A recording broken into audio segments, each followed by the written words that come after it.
just shut the door if you come in as well. Thanks. So we have the great opportunity today to have Mike Suga with us. He's from Barella, Lee, Metz, and Guarino law firm. They're on the East Coast, just outside Washington, D.C. And I've had some interactions with Mike and have really enjoyed my time with him. And I kind of finagled him into coming out to talk with us, but he was more than welcome when he heard of that option to have a seminar. So really excited to have him here. And Mike, I'll just turn the time over to you and then go from there. Excellent. So good afternoon, everybody. Thanks for coming. So what are the 3 questions you ask when you're ever going to be presented information? Who is this person? Why should I be listening to them? And then what perspective are they bringing to the information that they are presenting? So as Adam said, my name is Michael Suga. I'm a partner in a construction litigation law firm. I have been doing construction litigation for 21 years. It's basically all I've done for my entire legal career.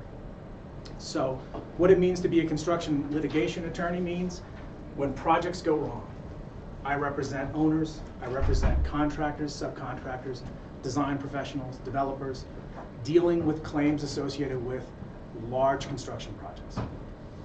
My perspective in coming here is from that large project construction claim perspective. Does anyone here have anybody who they're close with who works in law enforcement? Anybody? A few of you? My wife does. I have a number of friends that are police officers. And one of the things that I found interesting is I call it professions where you're dealing with the worst 5 minutes of everyone else's life. And that's what a police officer does, right?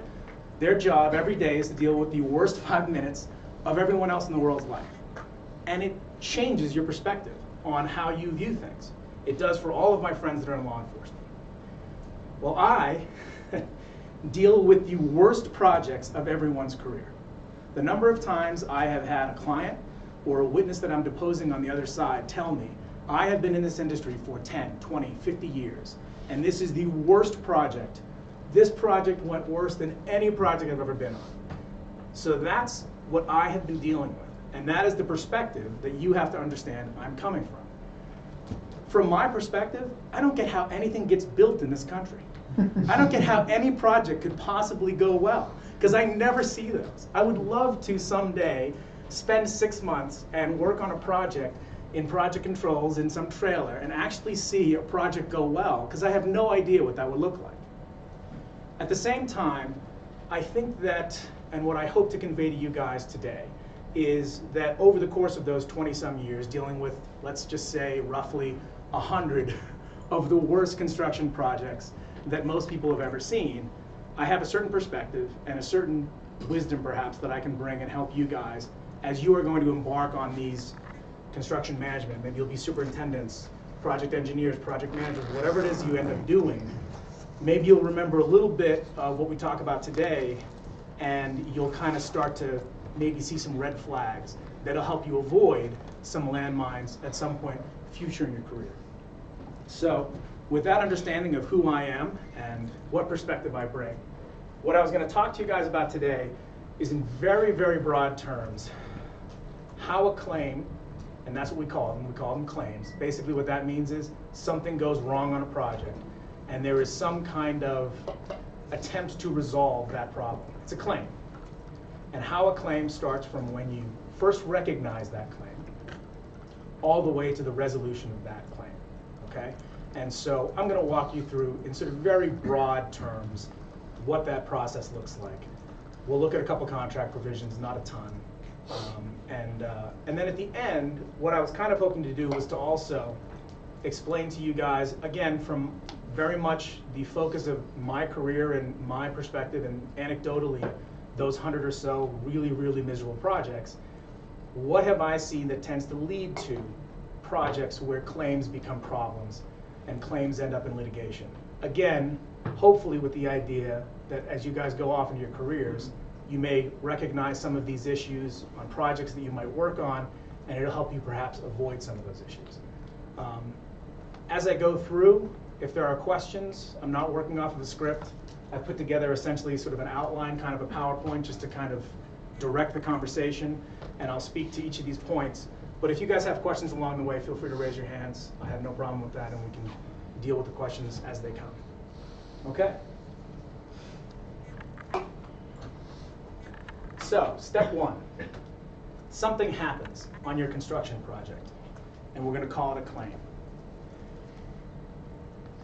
Maybe this is sort of the sharkish lawyer in me, but we don't care about fair necessarily. We don't care about broad senses of justice. When we're talking about a claim, generally speaking, we're talking about one of two things. Something that costs somebody money, or something that costs somebody time. That's generally how claims are developed, is something happens on a construction project that's going to cost time or money. So, incidents that cost you money. And again, this is a crass way to look at it, but that's what you're going to be dealing with. You're going to be dealing with budgets, you're going to be dealing with managing these large construction projects. Things happen that cost your company time or money, or as the owner, if you're an owner rep, where you're defending against a claim for time or money. Added scope. Everybody understand generally the concept of scope? Scope is what you contract to do, right? So you enter into a construction project, you're going to build a power plant. You're going to build that plant. That's your scope. You have to build that thing. If they ask you to do a water treatment plant, that's something outside of scope, right? That's something that you're then going to have to get paid extra money for, okay? And so that's what we talk about when we say added scope. Change scope. Change scope is basically just what it sounds like. Maybe originally you were going to do one kind of a water treatment plant, and then they change it to a different kind of water treatment plant, and the owner might look at the contractor and say, well, it's still a water treatment plant, build it. And the contractor might say, yeah, but this is a completely different effort. It's going to cost X amount of more money, and therefore we have a claim. Impacts and inefficiencies. This is sort of a more broad sense. During the course of construction, it can happen that things are making your jobs harder, okay? You are trying to manage a project, and things are happening. Maybe it's constant design changes, maybe it's schedule shifts, or whatever else it might be, that are affecting that project in such a way that it's costing you as the contractor money, okay? Incidents that cost you time. Show of hands, how many people here have taken Professor Evart's class and have an understanding of CPM, or critical path method scheduling? Some of you, good. Basically, for those of you that haven't taken the class yet, which of course I highly recommend, is construction, generally speaking, on a large construction project, you have a construction schedule. And that construction schedule has all of the activities that are necessary to build that project. And they're put in a logical way, right? So you have, you know, groundbreaking first, and you have the flagpole last. I mean, that's generally sort of the way they talk about construction scheduling. And then all the activities in between. Now, it's possible for a delay to a particular activity in that construction to not really delay the project. It's something that's kind of happening over in a less important or less critical portion of the project. So even though it was 2 weeks late, it didn't really matter. It still gets done, and it doesn't affect it. But if it actually impacts a significant milestone or the completion of the project, we consider it a critical path activity, and delay to that critical path activity is going to have a critical effect on the job, actually push out completion and things like that. When that happens, that's another area where you often have a claim, right? So those are the basic kinds of things that result in claims. What I would say is this. We're going to talk about this life cycle from claim to resolution. And we had lunch earlier. I had lunch with your faculty members, which was fantastic. And one of the things that, one of them, and I apologize, I forget who everybody was, but who somebody commented on, most claims are resolved just in negotiation. They're resolved by the owner of the contractor, the subcontractor, just in talking. And that is as it should be. And when I say most, 90+% of all claims are resolved like grown-ups between the principals, and they just deal with it. And the funny thing is very often, no money exchanges hands. It's a matter of, hey, you're asking me to use this different material for this pipe. That pipe's more expensive, but hey, I notice you have a crane over there. If I don't have to bring in another crane, that's going to save me some money. how about you loan me some time on your crane, I'll swap out for this pipe, and we'll be good. That is how a lot of construction claims are dealt with. A lot of times it's not even between those two principals. Maybe this subcontractor over here can somehow help this contractor over here, and you just negotiate it out and it gets done. So the other thing I would say as far as why are you listening to this lawyer talk about construction claims is because you have to be wary of the 1 to 5%. They can really, really hurt a company. Companies that will go for 10, 20 years incredibly successfully, one bad job can derail a company.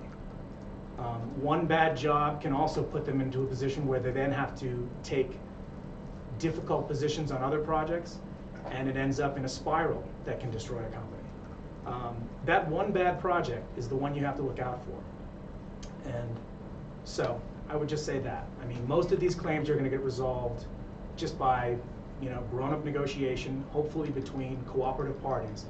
But it's when it doesn't happen that you really have to start to think and catch as early as possible when this project has started to go wrong and start to apply some of the principles that we're going to talk about now.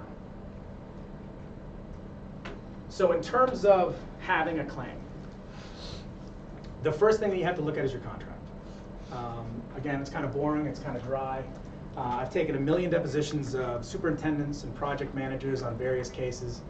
And one of the first things I ask them is, what did you first do when you first got assigned to this job? And I have no idea if this response is true or not. I would imagine that sometimes it's true and sometimes it's not true. But virtually every one of them says, well, I read through the contract. And very often, the entire claim process shows that that's probably not true, or they weren't really paying attention when they did so.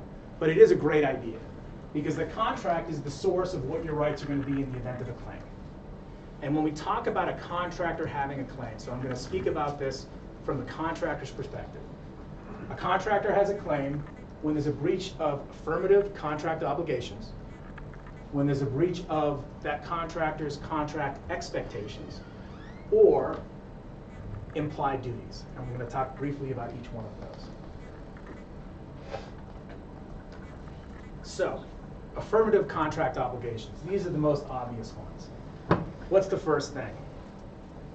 Contractor has obligations and the owner has obligations, right? What does the contractor have to do? They have to provide what they contracted to provide. They have to build the building, right? That's what we call scope. The contractor's obligation is to provide the scope that they signed up to do. If they fail to do that, then the owner has a claim. The owner has a claim for the fact that you didn't give me what you contracted to give me. Quality. A lot of times this is based on various industry standards, some of them that are just basically what everyone understands in the industry, and other times they are well-documented, well-established, codified kinds of quality standards. But to the extent the contractor fails to live up to those quality standards, maybe there's a claim. Schedule. Again, from the owner's perspective. The job is going to be done by a certain fixed date. To the extent that it's not done, that owner could incur damages. What are some really obvious examples of that? Power plants. Power plants are basically big money generating factories. The minute they fire up and start selling power, that owner is making money.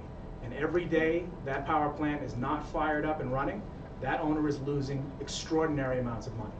And as a result, usually they'll have liquidated damages provisions, which I don't know if people know what those are, but basically it's a fixed amount of money per day that you'll have to pay in the event that you're late, okay? So in any case though, if you deliver certain types of projects, another good example is a casino. That's another one. The day they open the doors, theoretically, all they're doing is just creating money. And so every day that casino isn't operating, the owner is losing money. And so late schedule results in claims from the owner's perspective against the contractor. Now the owner also has some obligations. And the funny thing is, obviously, most claims end up being by the contractor against the owner. That's very frequently what happens. And yet, when you look at it, an owner's obligations generally are fairly limited. They have to give you access to the project, which means they have to usually do all the permitting. They often are responsible for the design, although, of course, there are some times when the contractor is also responsible for design and a design build or an EPC contract kind of thing. But other than the owner basically giving you the project and giving you notice to proceed to get going, what is the other major thing that an owner needs to do? They need to pay you. They need to pay you for the scope of work that you contracted to do. And as part of that, if the owner adds scope, adds more work for you to do, changes the scope, changes what you have to do, that's going to result in a claim by the contractor for additional money, right? So those are some of the basic things. These are the affirmative contract obligations that are going to result in claims. Contract expectations. What I mean by that is you enter into a construction project as a contractor. You did all of your estimating, you did all of that work preparing for this and coming up with an amount of money that it was going to cost you to do that job. You put some profit and some overhead on top of that, and you put in your bid, and it got accepted, and that number becomes your contract. Built into that are going to be various expectations that you had. I put a list here of a couple sort of basic concepts when it comes to these kinds of expectations in a contract. So the first one is force majeure. Show of hands, who knows what force majeure is? Other than faculty. All right, so I'm going to actually show you a force majeure provision, so we're going to walk through that, because then I wanted to circle back at the end and talk a little bit more about it. What's that? It says they probably know what it is, just not by its name. Fair enough. Differing site conditions. Differing site conditions is exactly what it sounds like. It means that the contractor goes out to a project site and things are not as they expected them to be. And those expectations can come from two places. They can either come from just experience, and you wouldn't normally expect something to be a certain way, and you go out there and that's how it is, and that's a problem. Or sometimes in bidding a contract, you're provided with specific information. For example, geotechnical report, right? Let's say you're going to have to dig, and you're going to have to create a foundation, and you're going to have to dig underground to do that foundation. And so you're provided with the geotechnical report. And that geotechnical report tells you what those subsurface conditions are going to be. That is then going to help you determine what the effort is going to be to actually excavate and lay that foundation. In fact, depending on the type of contract you enter into, it could tell you how you're going to design that foundation. An example that I had several years ago was when you are, for example, putting foundations in the desert in Las Vegas. There's not bedrock. There is no bedrock underground in the Nevada, Las Vegas area. There's this material called caliche, okay, which is, if you build out there, something that you absolutely know. But if you are a foreign contractor, you have no idea what caliche is, and so you might design a foundation that just simply will not work, because unlike bedrock, which is this nice hard rock underlayment, caliche is this incredibly delicate, basically compacted sand that you have to very specifically engineer your foundations for.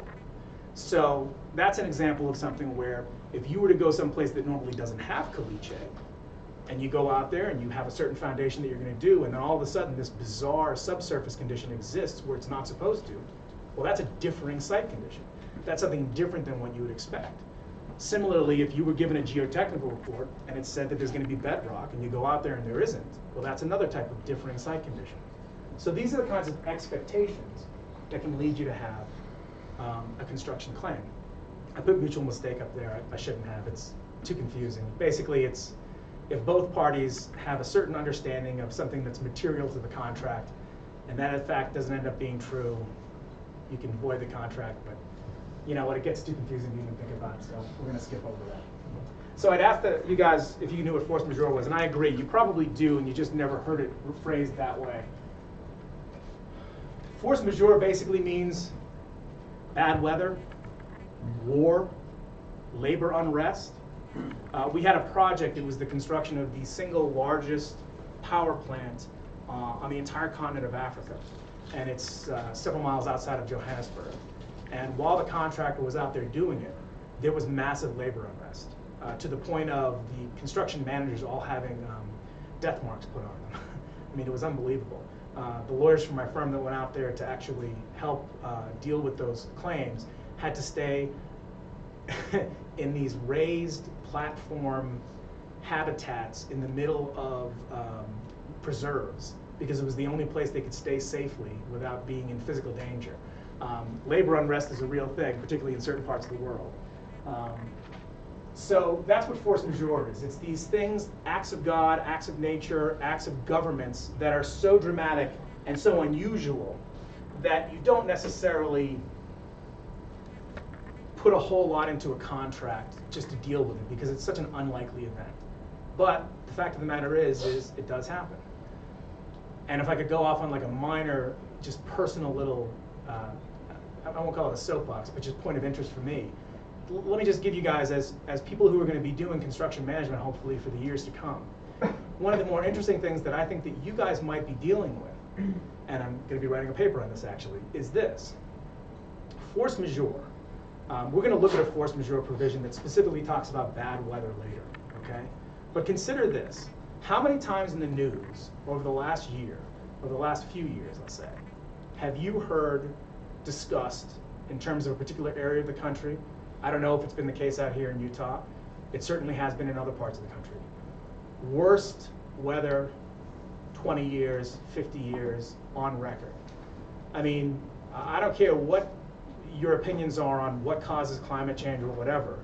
The reality is that if you watch the news for the last 3 years, there have been a heck of a lot of worst ever weather situations. Worst winter, worst hurricane, worst rainfall, worst snowfall, latest snowfall, earliest snowfall.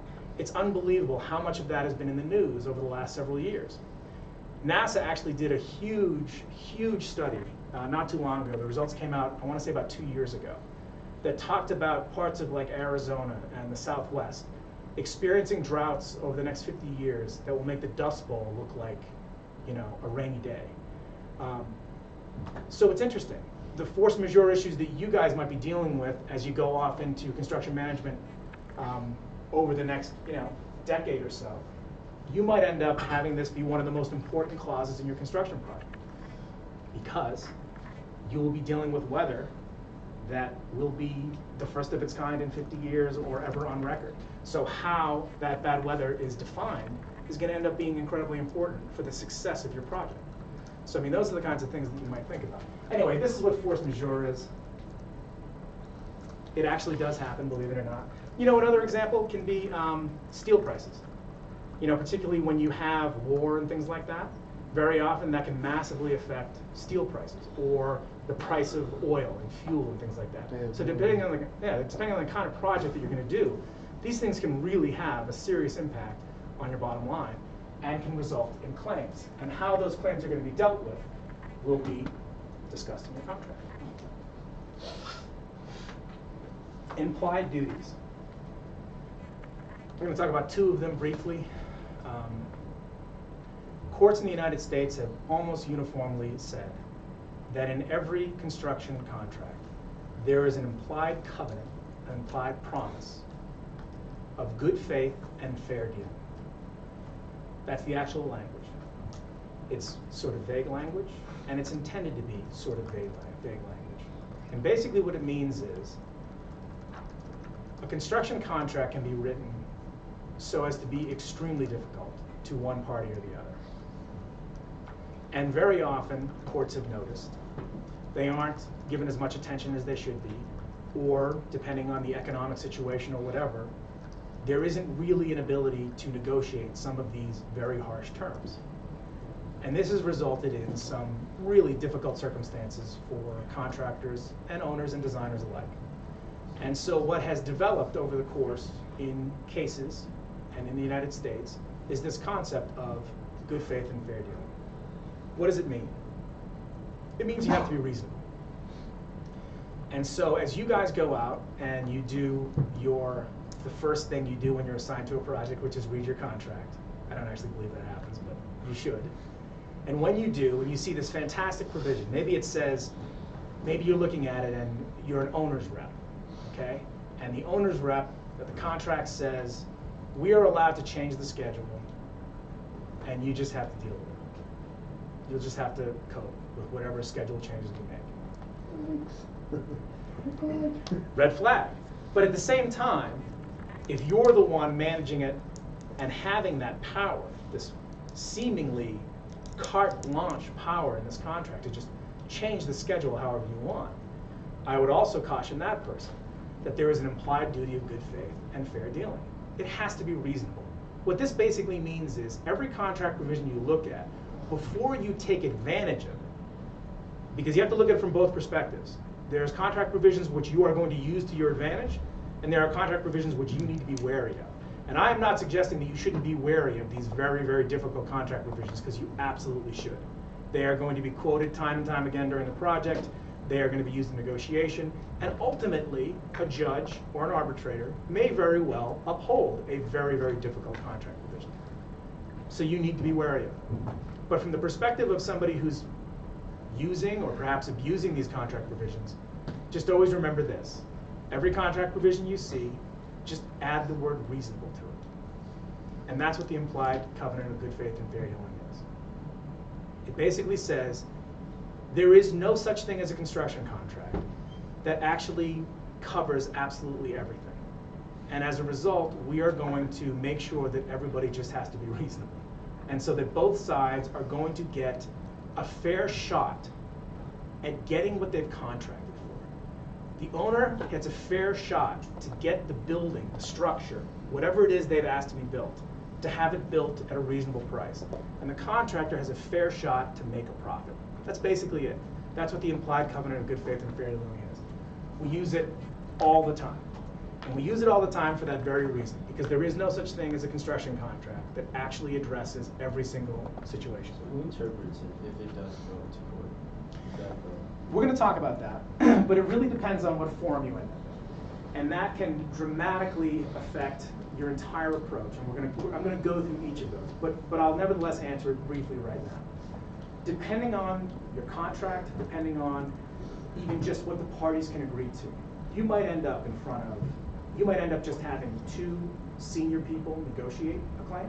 You could end up in front of a mediator who doesn't have any authority to make a ruling, but is going to help you interpret the clause, give basically a impartial third person who is very knowledgeable about construction, and who's going to say, I don't really see this going your way, right? And so that person might help you interpret it and try to let you come to a mutual agreement.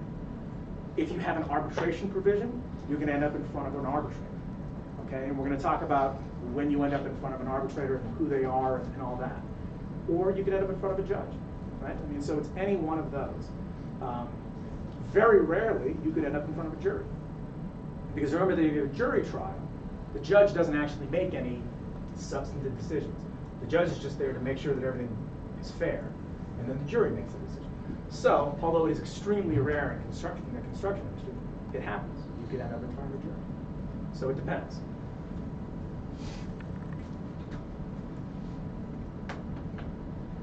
So this is one just that I guess everybody should know about. If you ever end up in government contracts in particular, the Spearman Doctrine. So this is from a 1918, I think, Supreme Court case. And basically it means this, and if you think about it, it makes a lot of sense. And it applies to more than just the particular instance of the Spearman Doctrine. It basically says that when the government provides a set of plans and specifications to a contractor to build, there is the assumption that that thing can be built. There is the assumption that the plans and specifications that have been provided are adequate for what it is you've told the contractor to build. Okay? That's the Spearman Doctrine. But again, that concept goes beyond just the Spearman Doctrine. Let me give you another example. And I go back to power plants. I've done a number of power plants, so it's very often the examples that I come up with. For example, separate from plans and specs. What if the owner or the general contractor, if you're a subcontractor, specifies a very particular piece of equipment, material, or something else for a particular use, and it doesn't end up working? Let's say they, for example, specify a very specific type of, one company produces a valve, a joint, and you're running a particularly caustic material through that pipe, like a chemical or something like that. And that company's joint isn't very good, and it ends up dissolving, and it ends up leaking. Well, you as the contractor can say, well, you told me to buy that particular joint from that particular company. I would have gone with these other guys who I've used on 12 other projects and they work fine. But you told me to use this one, and that's the only reason these things are leaking. That might end up in a claim, right? But I mean, one example specifically of the Spearman doctrine that I had actually was the construction of the dam in Arkansas. And it was the Corps of Engineers. And for some reason, the Corps of Engineers decided they wanted to design the concrete mix. So the concrete mix came from the Corps of Engineers. And it was terrible. It was the worst concrete mix you've ever seen. And it ended up costing my client literally millions upon millions of dollars. And we ended up making a claim for it. It went all the way to the Court of Claims, and we ended up prevailing because it was a terrible concrete design. So that's just a very direct example of the Spearman. Yeah. So, back to your example. So if the contractor does see that there's something that he believes isn't a good product or whatever, he can go to the architect and say, I'm not telling you what to do, but I believe this isn't as good a product as this. Right. What can we change it? Sure. And then we don't have this issue, right? Potentially. As long as it gets carried out, right? Well, that's exactly right. And I mean, what you've just described is a combination of the way it should go and the way it often starts to go, but it just doesn't. Let's just use my concrete example. That's exactly what happened. My client went to the Corps of Engineers and said, look, this is crazy. We're sitting here with vibrators all day long, and this stuff just will not, settle correctly. I mean, it is a terrible. We would like to do this additive. We would like to add some more, of this kind of, material or whatever. And ultimately, a little bit of that happened, and so they got a little bit better, but it was still terrible.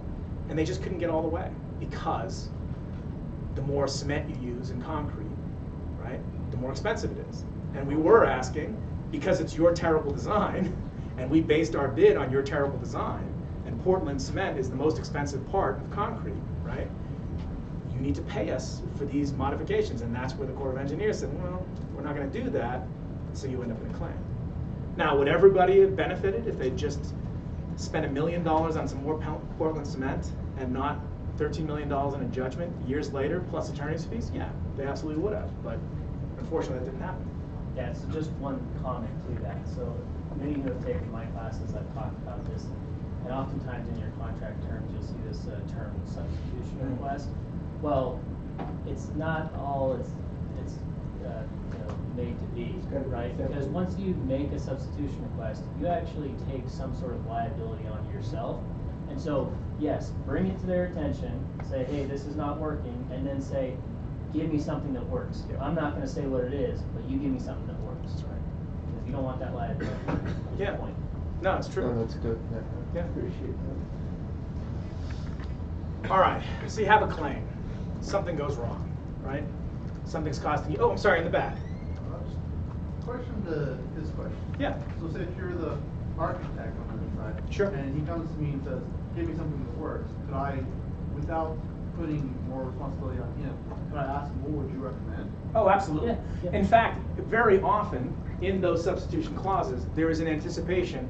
Either, I actually don't know that I've seen them in the clause themselves, but it is extremely common that what ends up happening is, whether it's by an RFI, a request for information, which is sometimes how these requests for substitution are sort of masked, they're put into RFIs, or whether it's a request for substitution, it is very common for there to be a contractor recommendation as part of that request for substitution or request for information.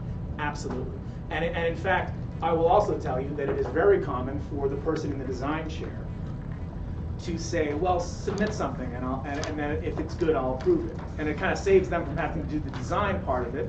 The contractor does the design, but at the same time, it is, to Adam's point, it is good for the contractor because ultimately it is still then issued by the designer, but what's being issued to you is what you designed. Yeah. Sure. So what you were just saying is, if I do say, can we use this product, and they sign off on it, it's then their responsibility, right? So a lot of these things get extremely technical and in the weeds. And I will also say, read your project documents and read your contract. But let me give you the answer.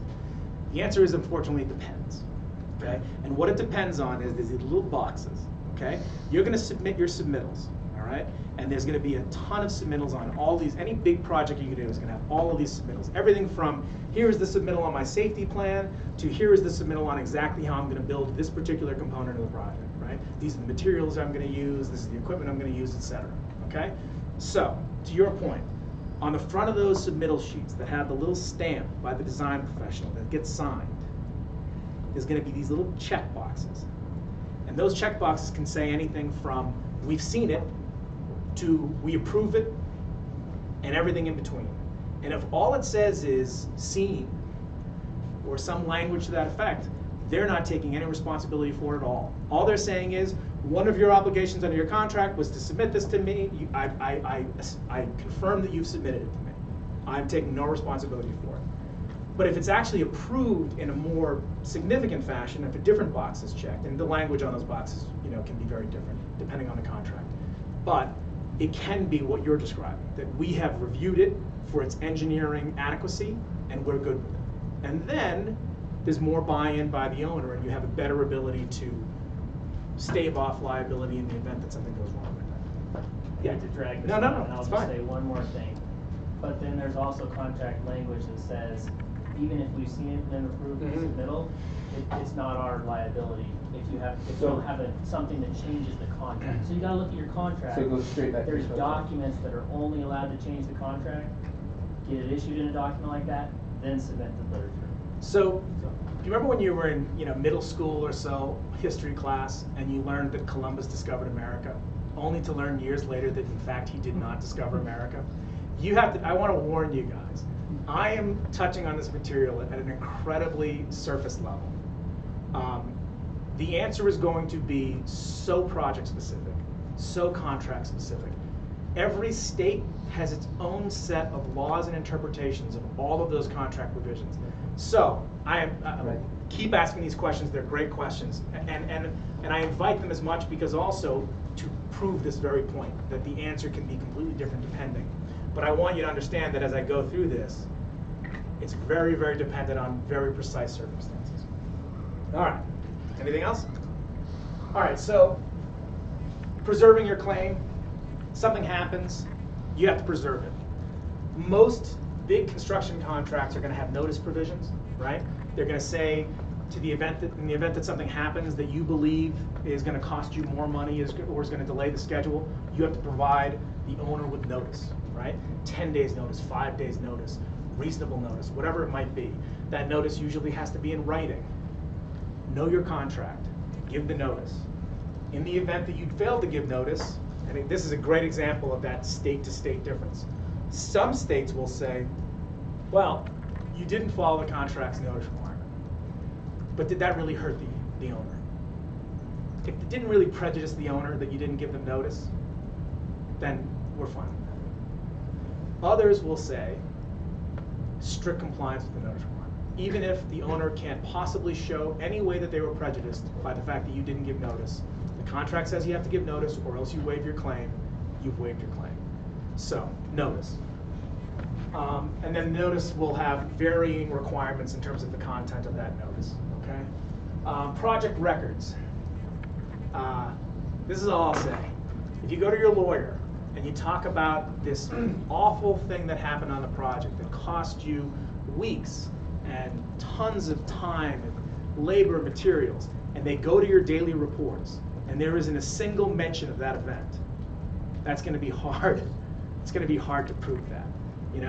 There has to be a point, and this is what I was talking about at the beginning.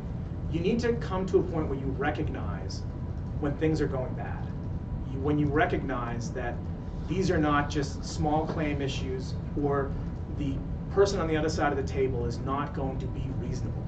And when that happens, you have to marshal your project controls, your superintendents, your foreman, your general foreman. You have to marshal everyone and get everyone on board to following the requirements of the contract and to documenting your claim. And that's really all I mean by this. When I say project records, I don't know where it'll be. It completely depends on what the claim is. Maybe it'll be in your schedule narratives. Maybe it'll be that every month you write a little narrative on how you've changed the schedule. Well, if you had a 1-month delay and then there's no mention of it in the schedule narrative, that's going to be hard to prove. It's going to be really difficult to prove. It didn't seem to bother anybody at the time, right? So that's what I mean by project records. Have your courses talked about cost codes and tracking costs in construction? Is that something that you guys have dealt with? See it more scheduling than anything. Okay. One of the biggest things in claims consulting and claims, construction claims, is cost coding, right? Something goes wrong, okay? And you have to do some additional work in order to address whatever it is that went wrong.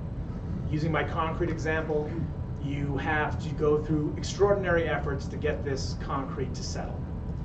Well, what most people will tell you to do that work in my industry is you set up a separate cost code number 503 or whatever it's going to be, and on all of the time cards, all of the vendor invoices, everything that relates to that issue, you write that cost code on there, and you track those costs separately.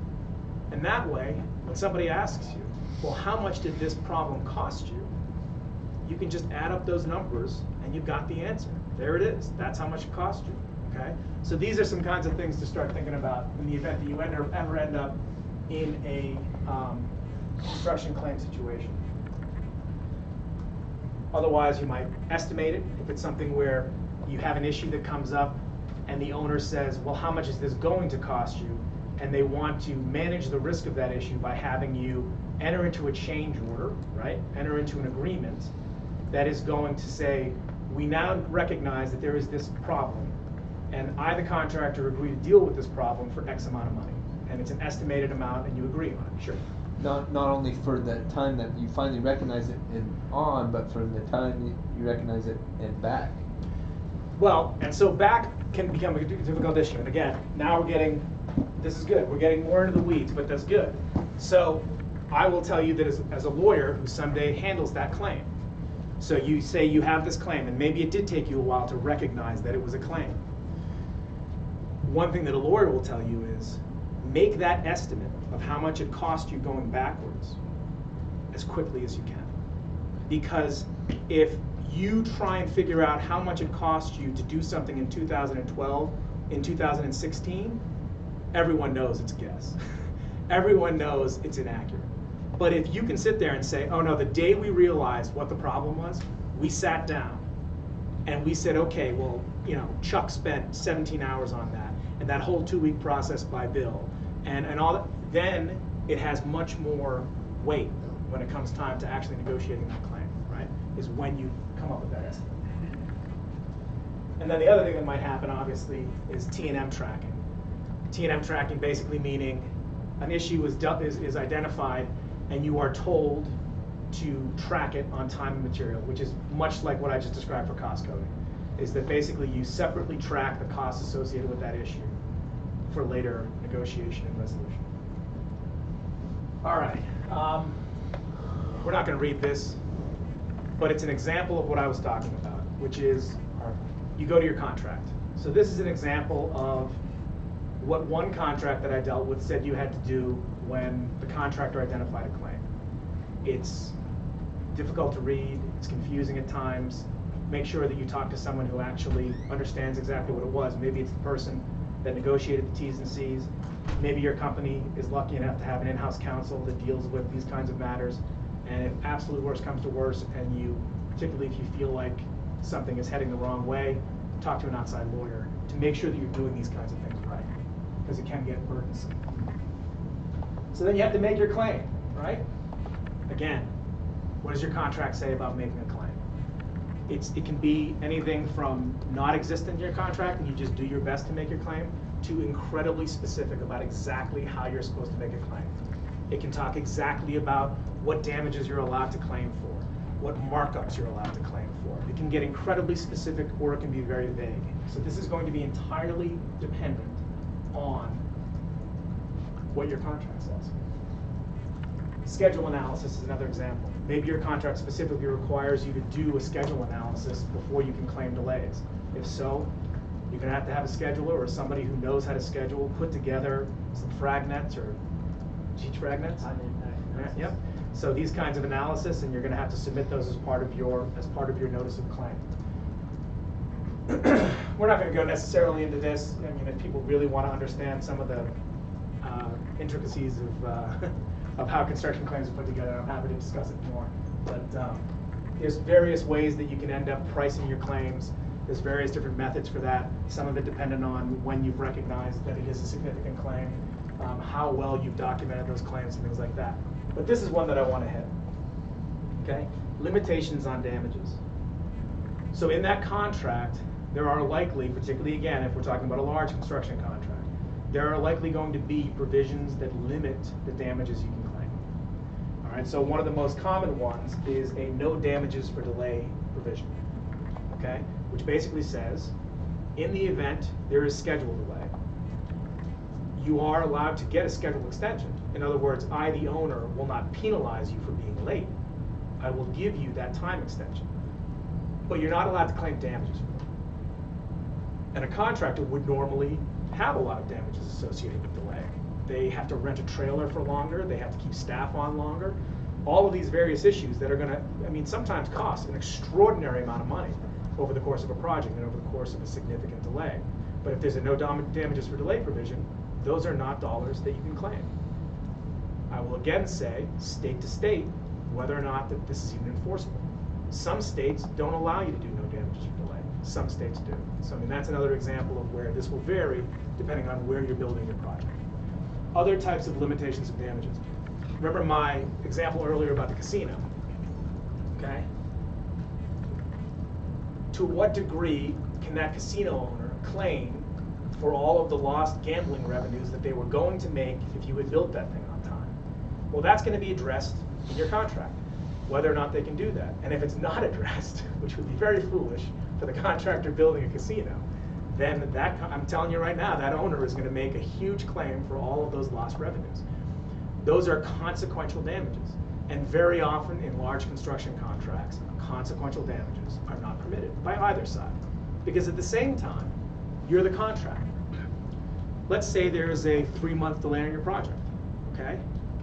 Because of that 3-month delay, you have a limited number of resources. You have a limited number of good project managers. You have a limited number of estimators. You have a limited number of equipment, of trucks, of cranes, etc. There was this great job that you were going to take and that you were going to make millions on, but you couldn't because all your guys are still tied up on this project because you, the owner, delayed me. Well, the profits on that other job are consequential damages. You're not allowed to pay, you're not allowed to claim them if the contract bars consequential damages. So these are the kinds of things, again, these will mostly be covered depending on the size of your project, sophistication of your contract. A lot of this will be covered. The first place you need to look is in your contract.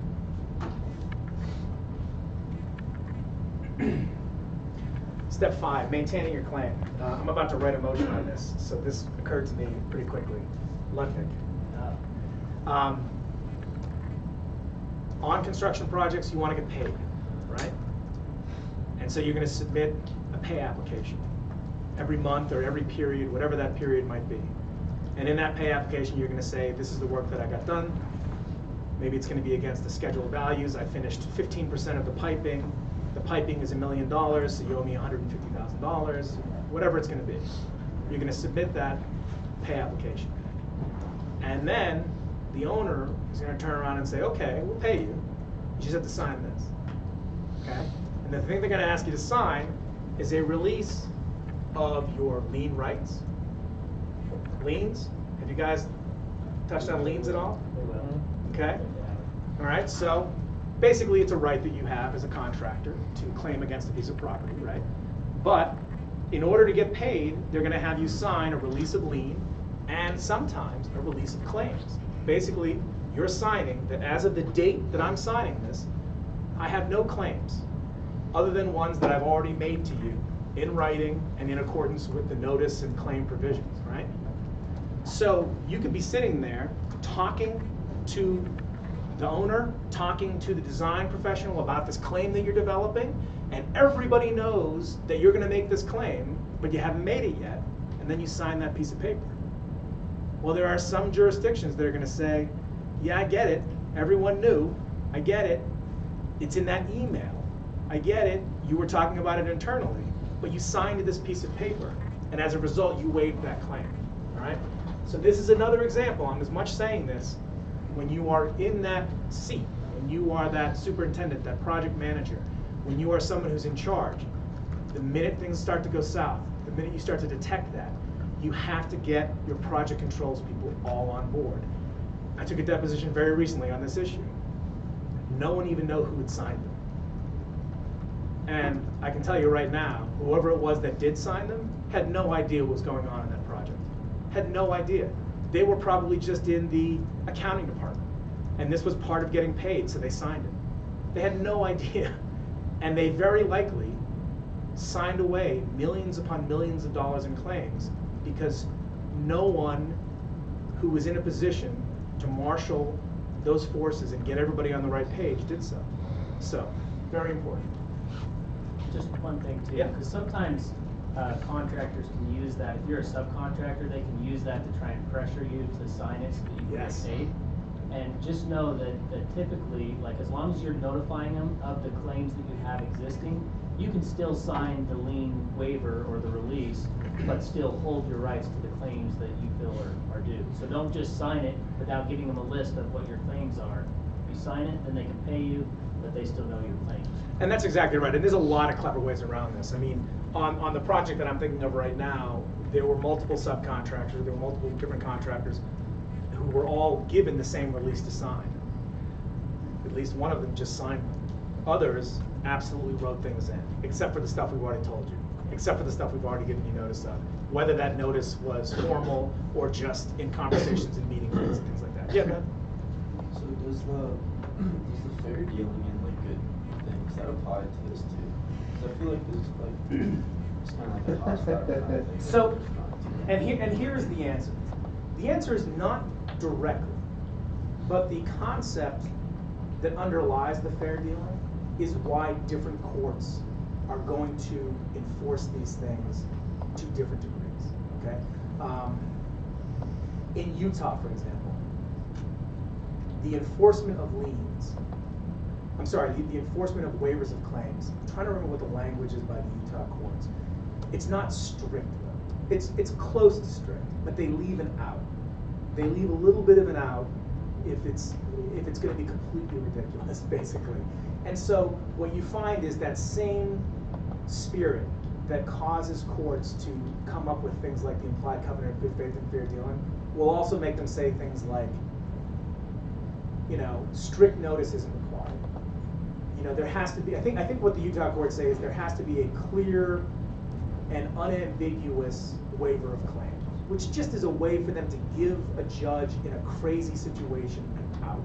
A way to say, I'm going to do a little equity here. I'm going to do something, you know, fair and just. And I'm going to say, well, here it wasn't quite as clear, and it was a little ambiguous the way this was written, and so I'm going to let them out of this. So I mean, not directly, but in a way, yes. Yeah. I was just gonna say, laws can change. They aren't always stuck, and it all depends on judge and jury and the opinions of people at that time.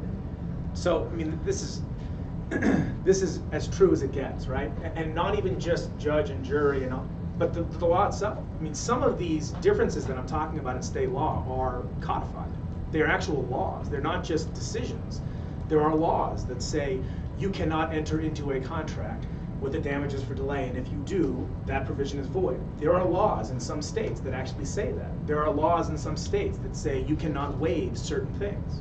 You cannot waive someone else's negligence. You cannot waive, you know, there's all of these things. So that's absolutely correct. And what I guess what I was saying with that is laws can be added to. And the way they're added in this context is just by decisions. You know, I mean, the Spearin Doctrine was just a decision. It was just a case. It was just the Supreme Court creating what has now become this doctrine that we all live by just looking at a situation and saying, well, that's not fair. And so we think that in this situation, there's this implied duty. And now that exists. It exists because a court said so, and that's the way this works. And I've also had judges tell me in one case that where we ultimately prevailed on most of it, but we did lose on this one issue, and it was a really fantastic judge. And she said, explain to me what your case is, and she gave me 5 minutes to just give my best argument in the middle of this case. And I did, and at the end of it, she was incredibly frank, and again, honestly, I have high regard for her. She said, you know what, Mr. Suga? I think everything happened exactly as you say. I think your client was damaged exactly the way you say they were damaged. And I just don't think I can make that the law. I just don't think I can make that actionable, because it would just be crazy. It would have all of these impacts on the rest of the construction industry in a way that I don't think you quite realize, and so I can't make that the law. Judges make law. That's part of what they do. So that's absolutely true. Yeah. Okay. So let's just quickly go through the question that was asked before, right? And I'll do this very quickly. The dispute resolution process, and again, this is actually all pretty dry anyway, so it's good that this is sort of at the end. It depends on your contract. If you don't have anything in your contract, you're going to end up in court unless the two parties can agree to do something different, right? But otherwise, most of this stuff is going to be in your contract. What's the first step? It's negotiation. And that's where 90+% of this stuff ends, right? Just try and work it out. The second step, if that fails, it doesn't have to happen, but sometimes you'll go to a mediator. So that is this impartial person who's just going to give their opinion on things and try and help you find a solution. ADR basically means arbitration for the most part. And what that means is we agree not to go to court, but instead we'll have 1, 2, 3 people be our judge and jury. And the nice thing about arbitration is you get to pick people who understand the construction industry. And that's often where the greatest value of arbitration comes from. It's not because it's cheaper, because I'm not really convinced it is. It's not because it's faster, because I'm definitely not convinced it is. It's because at the end of the day, you have people who understand these contracts, understand the industry, making the decisions. In the arbitration that I'm in right now, 2 of the panel members are lawyers, but who have done construction for their entire careers. The other one's just an engineer. I say just. My point being, he's not a lawyer. He's an engineer who was in the electrical engineering industry for years and might end up bringing more to that panel than anybody else. And then litigation, obviously, just being courts. So I'm going to skip through all this. Happy to discuss it more. This is what I wanted to get to at the end here. In my experience, I wanted to just convey a little bit about why, in my opinion, and in my experience, claims end up in litigation. Projects end up spiraling and going bad, right? That whole concept of all these people that I've talked to, this is the worst project I've ever dealt with. Number 1, bad owners, okay? Bad owners can be anything from, honestly, just a very difficult or litigious owner who is going to just get every little thing they can out of every moment, or it can just be an owner that you're unfamiliar with. And the example that I would give, that I gave when we were talking at lunch, is I had one client who their entire business model had been in dealing with private owners. And what is one great thing about private owners? They want you to be done. They want you to hand over what it is they've asked you to do. They want to start renting those condos. They want to start generating that power. They want the project. That's not necessarily true when you go to public owners. When you go to public owners, it's weird. The whole mentality can change. It doesn't have to change. It doesn't always change. But I'm just saying, sometimes it does change. And all of a sudden you have an owner and this person that you're dealing with, who their main point is not getting this project done. It's to look good. It's to have a bottom line that looks a particular way. And as a result, someone who's used to dealing with one type of owner is now in a situation where they're dealing with another type of owner, and it completely skews against them because they're used to doing things a certain way and dealing and things like that to just get a project done. The worst example of that I had was a couple of power plants, one in Michigan and one in Arizona. The market for power went out. The owner didn't want the job anymore. They literally would rather just collect the liquidated damages, that daily rate that I talked about. That was the way they were going to make income, because they couldn't make any money selling the power. So they put every roadblock they could possibly come up with to not let the contractor finish the job.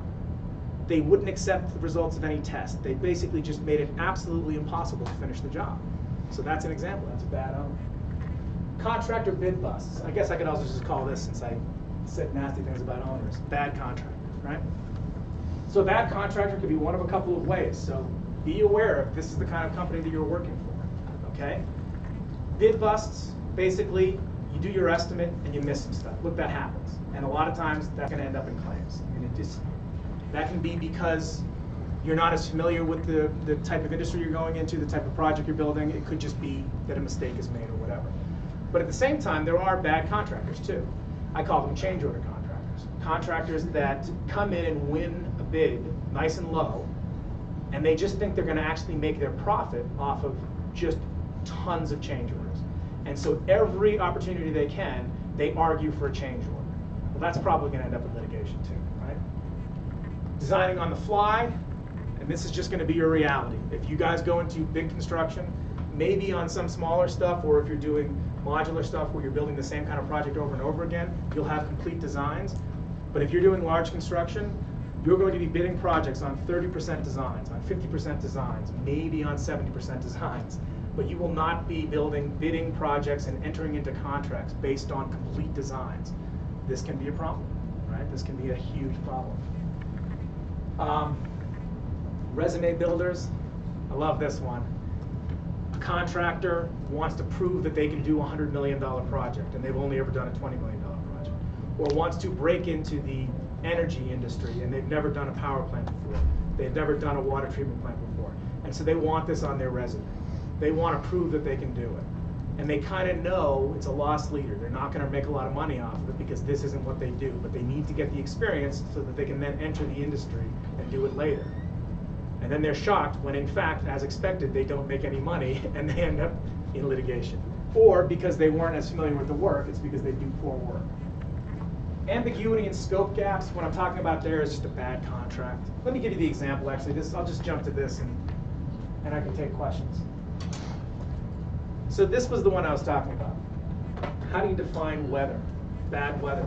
This is an actual force majeure provision that ended up in millions and millions of dollars of litigation. Climactic conditions at the site that are below the maximum 25-year historical value for such climactic condition for the month of occurrence according to the records of the National Oceanographic and Atmospheric Administration for the applicable vicinity of the site. That's it. That's bad weather. We did millions of dollars of litigation over what the heck this means. And the number of different interpretations of this provision were hilarious. Does it mean for a particular day? Does it mean for the entire month? What is a similar climactic condition? It was unbelievable. And this also will go to tell you what I was talking about earlier about as the climate gets worse, maybe these 25-year events are going to become more and more common. So, you know, bad contracts, scope gaps, ambiguous contracts, just, you have to read it carefully. It's probably the least fun part of the job. And the number of times I've read a contract and I've just thought, how could anyone have signed this thing? This is terrible. It's unbelievable. And you know what? The amazing thing is most bad contracts don't end up in litigation. Because even though the contract is bad, the people are reasonable. You know, and they just still end up getting negotiated. But again, I'm not here to talk to you about the 95% or the 99%. I'm here to talk to you about the 1 to 5%, where that perfect storm happens of things going so bad that people can't just negotiate, or people just being unreasonable and so they won't negotiate. And that's when you're going to end up leaning on those contract provisions. And if they aren't in your favor, it can be really tough. In the back? Would you recommend having a lawyer present to go to sign a contract so they help you? You know, I mean, I'm not allowed to say anything, but yes, have a lawyer. Here's the reality. The reality is, if you've worked with this owner 17 times to build, you know, 17 projects in a row, and, you know, they've always been reasonable, then you're probably not going to need a lawyer to look at that contract, right?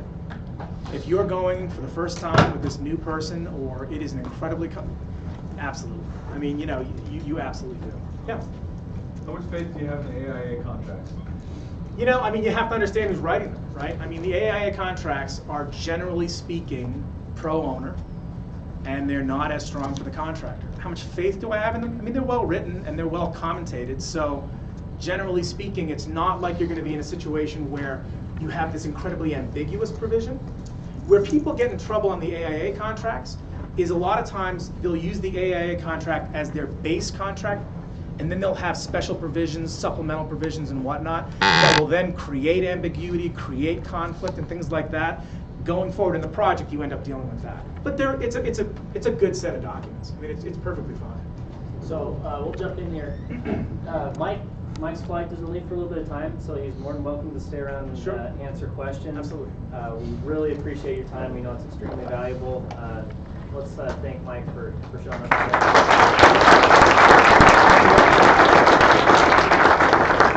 So feel free to come up and ask any questions that you have. And also, I saw at least somebody taking a picture or whatever. Absolutely. I'll send this to Adam. I mean, if this is something anybody wants to hold on to, you should feel free. All right. Hey, thanks, man.